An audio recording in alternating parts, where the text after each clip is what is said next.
करणारा माणूस आता अनेक जण त्यांच्या घराजवळ येत आहेत, त्यांच्या आश्रयाला येत आहेत असं म्हणूयात आपण. या माणसाने अनेकांची घरे उभं केलेली आहेत. मला असं वाटतं नेहमी की ज्यावेळेस आपण एखादं प्रामाणिकपणा कुणाला न दाखवता करतो ना, तो माणूस खरा प्रामाणिक असं म्हणायला पाहिजे.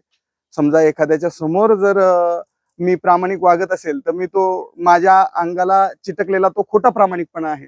परंतु ज्यावेळेस कुणीच पाहत नाहीये तरी पण मी प्रामाणिक वागत असेल तर तो माझा मूळचा आहे असं म्हणायला काही हरकत नाही. दादांमध्ये मूळचा प्रामाणिकपणा आहे, औदार्य आहे, दुसऱ्याने देण्याची वृत्ती आहे, दातृत्व आहे. म्हणजे दादांचं प्रत्येक वेळेला दादांनी सांगितलं कुणाकुणाला किती किती काय काय जातं हे फक्त आम्हाला माहिती म्हणून, है का नाही सिद्धार्थ? हे आपल्याला माहिती म्हणून की दादा इथं देतात तिथं देतात हे करतात. अनेक गोष्टी अशा आहेत की ज्या आम्हाला नंतर कळत गेल्या की दादाने एखाद्या विद्यार्थ्याला त्याच्या क्लासेससाठी म्हणजे आर्थिक मदत केली, तो मुलगा पुन्हा नोकरीला लागला, तो त्यांना भेटायला आला. असे प्रसंग आम्हाला ऐकायला मिळतात दादांकडून. म्हणजे पहा ना, तुम्हाला माणूस पदाने नाही मोठा होत, तो त्याच्या कामाने मोठा होत चालतो, त्याच्या वृत्तीने मोठा होत चालतो. अशी दादांची मोठी वृत्ती आहे, पाहण्याचा एक दृष्टिकोन आहे. तर दादांनी मलाही एकदा फोन केला होता. मी गाडीवर होतो. मला वाटतं काय बघितलं काय माहित दादांनी, आणि मला एकदा फोन केला. दादा म्हणले, "दादा मला तुमच्या शाळेतल्या 1-2 विद्यार्थ्यांचं पालकत्व घ्यायचं आहे." म्हटलं, "जयवंत दादा, आता तुमच्याकडे भरपूर मोठा व्याप आहे. तुम्ही या गोष्टी ज्यावेळेस मला खरंच गरज वाटेल ना, की या लेकराला म्हणजे माझ्याच्याने काही करणं होत नाही, अशा वेळेला मी तुमच्याकडे येईल," म्हणलं 100%. परंतु आता मला असं वाटतं की तुम्ही तुमच्या स्वतःच्या कुटुंबाकडे वेळ द्यायला पाहिजे. म्हणजे सतत हा माणूस शोधतोय की कुठं गरज आहे, कुठं कुठं द्यायला पाहिजे मी. बघा ना, आपण हा एक माणूस एवढं करू शकतो. आज आपण इथं 60-70 लोक आहोत.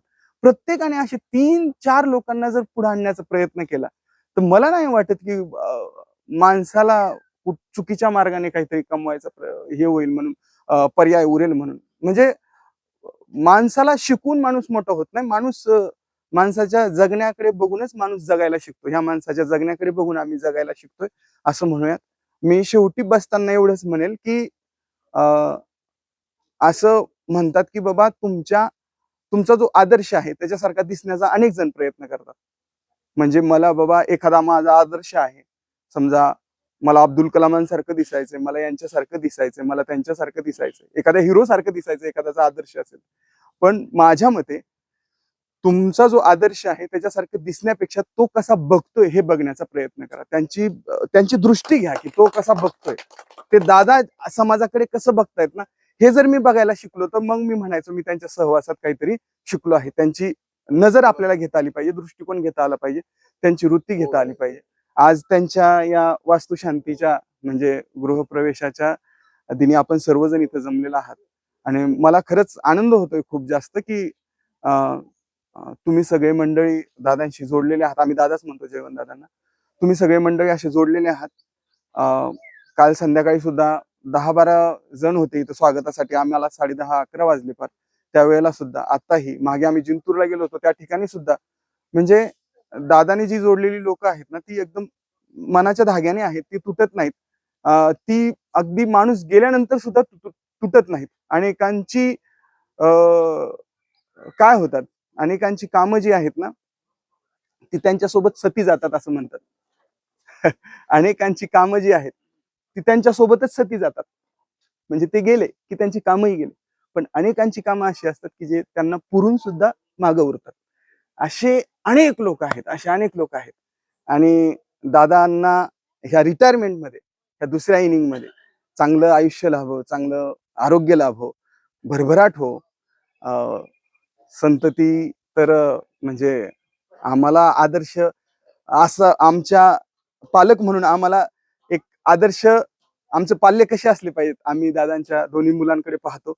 त्यांच्याप्रमाणे आमच्या लेकरांना आम्ही घडवण्याचा प्रयत्न करू आणि दादा तुमच्या पावलावर पावलं टाकण्याचा प्रयत्न करू. निश्चितपणे निदान हे आहे की बाबा आम्ही भरकटणार नाही.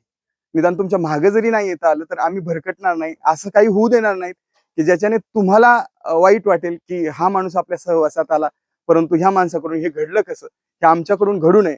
म्हणून हा आमचा प्रयत्न राहील आणि तुम्ही सतत आम्हाला मार्गदर्शक म्हणून राहाल समोर इथून पुढे. हे सुद्धा आम्ही काळजी घेऊ. थँक्यू.